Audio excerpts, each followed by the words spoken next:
Seven मां अव्हांखे update ॾींदा हलूं। तालका रिपोर्टर मोहम्मद सफ़र सेवानी जी रिपोर्ट मुताबिक़ सेवन शरीफ़ में Z21 ज़हरीली सोपारनि जी वॾे वापारी सोनो पराड़ो पारां सहाफ़ी अली नवाज़ कुंबर खे हक़ सच लिखण तां दरगाह हज़रत कलंदर लाल शहबाज़ रहमतुल्लाह अलैह जे गोल्डन गेट VIP गेट ते सदस्य दुकान ते हमिलो करण ऐं हथियार खणी पंहिंजा साथी वठी मोतमार धमकियूं ॾियण ख़िलाफ़ सहाफ़ी बिरादरी एहतजाजी मुज़ाहिरो कयो। उन मौक़े ते सहाफ़ी बिरादरी एहतजाजी मुज़ाहिरो कंदे चयो त सेवन शहर में त मंशियात जो विकिरो आम जाम थी रहियो आहे। सेवन जी पुलिस Z21 नशे वारी सोपारी विकिरो कंदड़नि खे कुझु बि न करे रही आहे।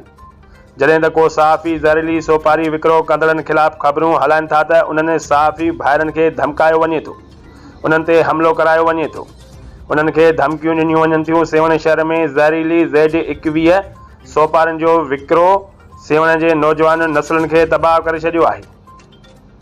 वरी जेकॾहिं को सहाफ़ी उन्हनि ज़हरीली सोपारियूं विकिरो करण वारनि जे ख़िलाफ़ का ख़बर हलाइनि था त उन्हनि मथां हथियारनि सां हमिलो करे मौतमार धमकियूं था ॾियनि।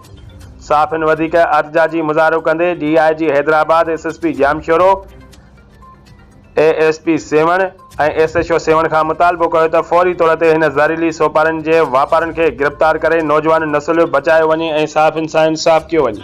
Z21 सोपारनि जे वापारनि खे मंशियात फ़रोशनि खे Z21 वापारनि खे सेवन जे Z21 वापारनि खे सेवन जे Z21 वापारनि खे मंशियात फ़रोशनि खे दादागीर Z21 वापारी सेवननि खे सेवन जे दादागीर Z21 वापारनि खे